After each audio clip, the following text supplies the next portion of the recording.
በማስተዋል የሚመላለሱ ሰዎች ማስተዋል ከሌለው ሰው በጣም ይለያሉ። በጣም ለምን?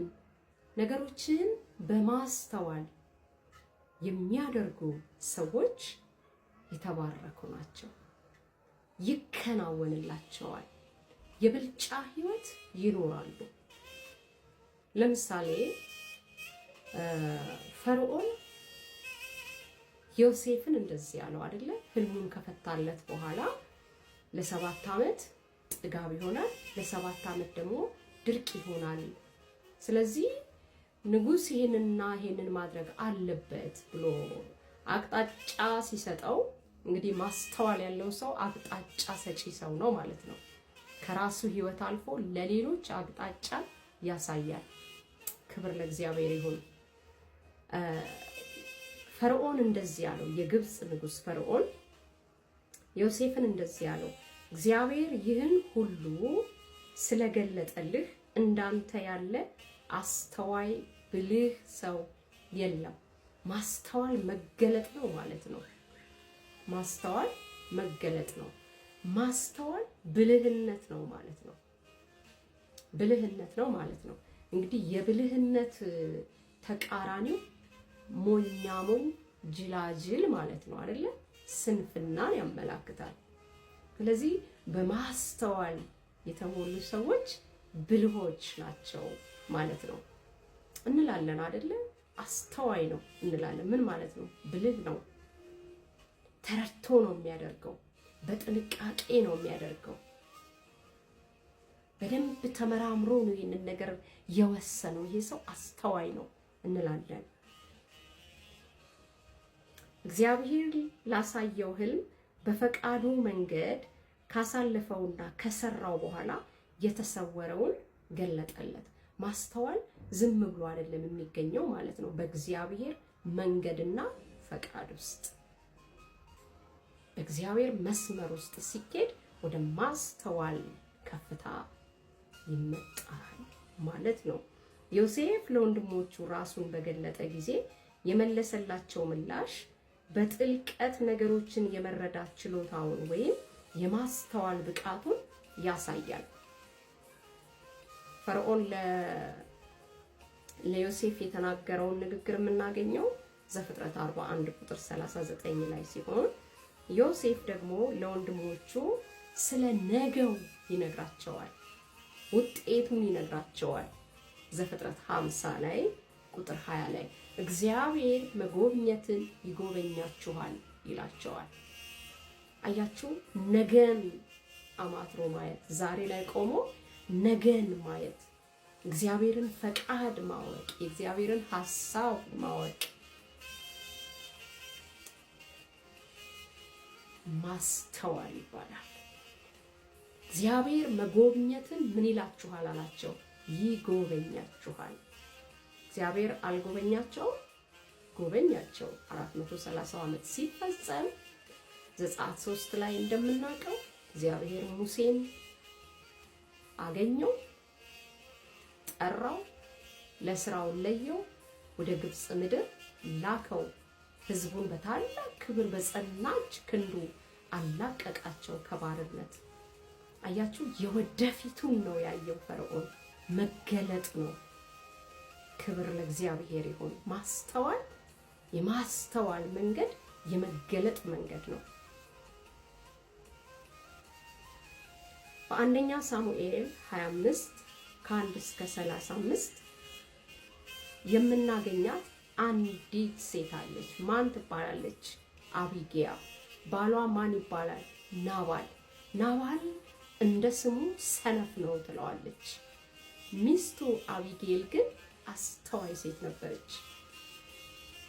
የተፈጠረውን ክፍሉን ሙሉን አንብቡት። ዳዊት ከሳኦል ጦር እያሳደደው ሊገለው ባስጨነቀው ጊዜ ሸሽቶ እንደነበረ መጽሐፍ ቅዱስ የምታነቡ ሁላችሁ ታውቃላችሁ። እና ናባል በጎቹን እየሸለተ ነው የሚል ወሬ ደረሰው ዳዊት እና ምግብ እንዲልክለት ወታደሮቹን ላከ ይለናል እግዚአብሔር ቃል። እና ናባል ሰነፍ ሰው ስለነበረ ዛሬን ብቻ ነው የሚያየው። ዳዊት ለላካቸው ወታደሮች ምን ብሎ መለሳቸው? ወይም ምን የሚል መልእክት ላከ? ከጌቶቻቸው የኮበለሉ ሽፍታዎች አልሰጥም ምግቤን ብሎ አሳፍሮ ሸኛቸው ይላል። በናባል እይታ ዳዊት የኮበለለ ሽፍታ፣ ተራ ሰው፣ ለማኝ፣ ራብተኛ። አቢግያ ስታየው ግን ዳዊትን ነገ በእስራኤል ላይ ንጉስ የሚሆን በታላቁ ነቢይ በሳሙኤል እጅ የተቀባ እስራኤል የሚጠብቀው ለንግስና በኬብሮን የሚነግስ ነገ ታላላቅ ትውልድ ከቤቱ የሚወጣ የነ ንጉስ ሰለሞን አባት እግዚአብሔር የሚያከብረው ሰው፣ ብዙዎችን የሚያበላ ሰው፣ ብዙዎችን የሚጠልል ሰው፣ ብዙዎችን የሚረዳ ሰው። አያችሁ የማስተዋል ልዩነቱ አስተዋይ ሰው ነገን ያያል። ክብር ለእግዚአብሔር ይሁን። ነገን ያያል። አስተዋይ ሰው አይከስርም። ዋጋ ሊከፍል ይችላል በመንገዱ በሚሄድበት መንገድ። ውጤቱ ግን ክብር ነው። ውጤቱ ግን ድል ነው። በሰማች ጊዜ ይለናል የእግዚአብሔር ቃል፣ አህያዋን አስጭና ሎሌዋን አስከትላ ፈጠነች፣ ዳዊትን ፍለጋ የሚበላ የሚጠጣ ይዛ ሄደች።